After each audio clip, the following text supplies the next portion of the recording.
नमस्कार मित्रो. जो फ्रीहोल्डची जे आता गॅझेट नोटिफिकेशन्स आलेले आहेत त्याच्यामध्ये लोकांना खूप कन्फ्युजन आहे असं दिसतं किंवा काही लोकांना कन्फ्युजन आहे आणि ह्या व्हिडिओ थ्रू हा कन्फ्युजन क्लिअर करण्याचा प्रयत्न मी करतो आहे.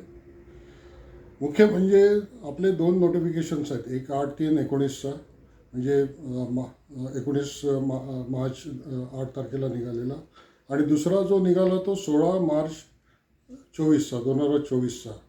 हे दोन नोटिफिकेशन मुख्यतः आहेत. या दोन नोटिफिकेशनमध्ये पहिल्या नोटिफिकेशनमध्ये काही कन्सेशनल स्कीम्स होते, ते सगळ्या टाईपच्या लँड्सना होते आणि त्याची मुदत जी होती ती 7 मार्च 2024पर्यंत होती. पण 16 मार्च 2024ला जो नोटिफिकेशन निघाला तो केवळ कोऑपरेटिव्ह हाऊसिंग सोसायटीजना आहे आणि त्यामध्ये लीज आणि ऑक्युपन्सी या दोघांनाही त्याचं बेनिफिट आहे.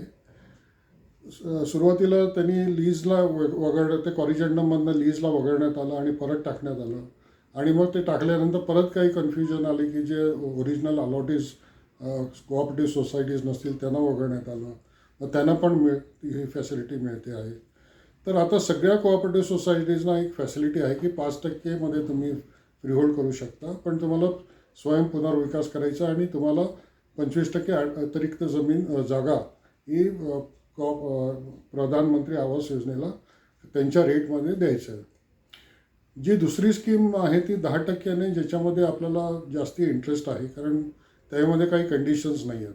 तुम्ही सेल्फ डेव्हलपमेंट करा, रिडेव्हलपमेंट बिल्डर थ्रू करा किंवा तुम्हाला जेव्हा पाहिजे तेव्हा तुम्ही नाही केलं तरी चालू शकतं. त्या स्कीमला 10%चा रेट आहे आणि त्याची मुदत जी आहे ती 30 सप्टेंबर 2024पर्यंत आहे. तर त्याच्या आधी आपलं ॲप्लिकेशन गेलं पाहिजे, हा सर्वात महत्त्वाचा मुद्दा आहे. तर हा एक भाग झाला आणि पुष्कळ जणांना ही कन्फ्युजन आहे की 7 सप्टेंबर का 30 सप्टेंबर. 7 सप्टेंबर हा आपल्यासाठी काही नाही आहे, आपलं त्याचं काही घेणं देणं नाही आहे. काय झालं की जेव्हा 7 मार्चचा जो ॲप्लिकेशनचे जे डेट्स होते त्यामध्ये 7 जून पहिल्यांदा गव्हर्नमेंटने स्वतःच्याच अधिकाऱ्यांना डेट दिली होती की त्याच्या आधी तुम्ही प्रोसेस करा. मग ती वाढवली आणि आता ती 7 सप्टेंबर झाली आणि परत आता ती 30 ऑक्टोबर वगैरेपर्यंत झाली. म्हणजे त्याच्या आधी त्यांना ती प्रोसेस करायला टाईम दिला आहे.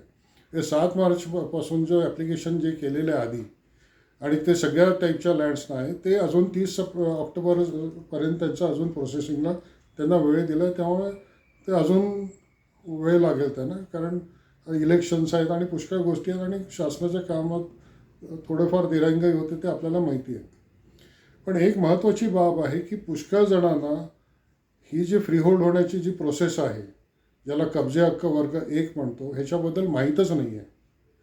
तुम्ही जास्तीत जास्त लोकांना हे व्हिडिओ शेअर करा आणि सांगा की तुम्ही तुमच्या मालकीची ही जमीन होते त्याच्यामध्ये शासनाचा कुठलाही हस्तक्षेप होत नाही किंवा जे मालकीच्या जमिनीमध्ये हस्तक्षेप होतो तेवढाच हस्तक्षेप तुमच्या जमिनीवर होणार आहे. तर हे फार महत्त्वाची आणि इम्पॉर्टंट माहिती लोकांना नाहीच आहे. तर तुम्हाला मी रिक्वेस्ट करतो की तुमच्या आजूबाजूच्या सोसायटीज, आजूबाजूचे फ्रीहोल्ड नाही, जे प्लॉटधारक आहेत त्यांना सांगा की तुम्ही फ्रीहोल्ड करू शकता. फक्त 10% शासनाचा जो रेडी रेकनर रेट आहे तो भरून तुमची जमीन फ्रीहोल्ड करू शकता. तर हा मेसेज लोकांपर्यंत जायला पाहिजे, कारण मागच्या वेळेस पण जेव्हा ॲप्लिकेशन 7 मार्चपर्यंत फार थोडे ॲप्लिकेशन्स गेलेले आहेत आणि आता पण तसंच होईल, कारण लोकांना माहीतच नाही आहे. मला किती जणांचे फोन येतात की आम्हाला माहीतच नाही 30 सप्टेंबरपर्यंत डेट आहे म्हणून. 30 सप्टेंबरपर्यंत तुमचं ॲप्लिकेशन गेलं पाहिजे, हे महत्त्वाचं आहे. 30 सप्टेंबरपर्यंत एकदा तुमचं ॲप्लिकेशन गेलं तर शासनाला जेवढा वेळ लागेल ते प्रोसेसिंग करायला, 3 महिने, 6 महिने, 1 वर्ष, 2 वर्ष, हा त्यांचा लुकआउट आहे. आपला त्याच्याशी काही संबंध नाही. आपण त्याला फक्त फॉर्म भरून त्यांना, फॉर्म नाही, एक ॲप्लिकेशन साधं द्यायचं आहे की माझी जमीन, त्याचं तुम्ही सगळे जे डिटेल्स असतील त्याचं प्रॉपर्टी कार्ड, मालमत्ता पत्र तुम्ही जोडा, त्याच्यामध्ये जे काही जमिनीचे उतारे असतील ते लिहा आणि त्यांना सांगा की मला ही जमीन फ्रीहोल्ड करायची आहे. एकदा तुमचं ॲप्लिकेशन गेलं की मग प्रॉब्लेम नाही. तुम्ही जर हे ॲप्लिकेशन नाही केलं 30 सप्टेंबरपर्यंत तर ते 10%चं एकदम 60% होणार आहे. तेव्हा तुम्ही विचार करा, ॲटलिस्ट ते ॲप्लिकेशन जाऊ दे. म्हणजे लोकांना म्हणजे तुम्हाला जर उद्या नंतर करायचं असेल तर तुम्ही करू शकता.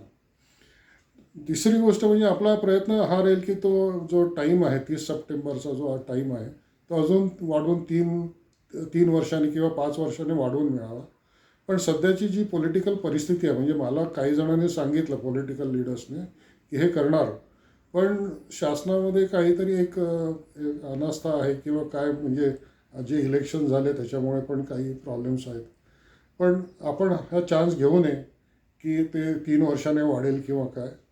सगळ्यांना रिक्वेस्ट आहे की तुम्ही 30 सप्टेंबरच्या आधी कसंही करून आपलं ॲप्लिकेशन तुम्ही टाका.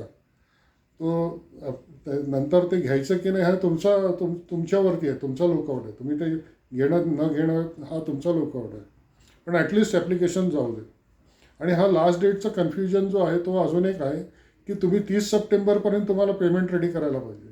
तसं काही नाही. 30 सप्टेंबरच्या आधी तुमचं ॲप्लिकेशन जाईल. तुमचं ॲप्लिकेशन प्रोसेस व्हायला जी वेळ लागेल ती लागेल आणि त्याच्यानंतर मग शासन तुम्हाला वेळ देणार की 3 आठवड्याची वेळ देईल की तुम्ही पेमेंट द्या म्हणून. ती पण तुम्हाला जर म्हणजे काहीतरी कारणामुळे तुम्ही जर हे केलं तर थोडंफार शासन हे कन्सिडर करू शकेल. पण पेमेंटची घाई नाही आहे की 30 सप्टेंबरपर्यंत तुम्हाला पेमेंट करायला पाहिजे. पुष्कळ ठिकाणी असं दिसतं की काही मेंबर्स किंवा कमिटी मेंबर्स या जनरल बॉडी किंवा याच्यामध्ये मेंबर्सना हे सांगतात की तुम्हाला कसंही करून 30 सप्टेंबरपर्यंत पेमेंट करायला पाहिजे. कधी कधी एजंट लोक प्रेशर करतायत की तुम्ही 30 सप्टेंबरपर्यंत पेमेंट करा नाही तर तुमचा चान्स निघून जाईल. असं काही नाही आहे. तुमचं ॲप्लिकेशन 30 सप्टेंबरपर्यंत गेलं पाहिजे हा महत्त्वाचा भाग आहे. तर तुम्ही ॲप्लिकेशन करा. जास्तीत जास्त हा मेसेज शेअर करा. जास्तीत जास्त लोकांना ही अजूनही अवेअरनेस नाही आहे. आणि मुंबईमध्ये 3,000 सोसायटीज आहेत. महाराष्ट्रावर 22,000 सोसायटीज लँडहोल्डर्स आहेत. सगळ्यांना मेसेज जाऊ दे की हा फ्रीहोल्ड जो आहे स्वतःच्या मालकीची जमीन तुम्ही करून घ्या. आणि फ्रीहोल्ड म्हणजे कब्जे हक्क वर्ग 1 किंवा तुम्हाला स्वतःची मालकीची जमीन म्हणता येईल त्याला. कारण इतर जे मालकीची जमीन आहेत त्याच्या समान तुमची जमीन होते. शासनाची पूर्ण तुमची कटकट निघून जाते. त्यामुळे तुम्ही लवकरात लवकर हे ॲप्लिकेशन करा. वेळ घालवू नका. सगळीकडे मेसेज स्प्रेड करा. आजूबाजूला पूर्ण महाराष्ट्रात हा मेसेज गेला पाहिजे की फ्रीहोल्ड तुम्ही 10% 10% ऑफ द रेडी रेकनर रेटमध्ये तुम्ही करता येतं. धन्यवाद. जय हिंद. जय महाराष्ट्र.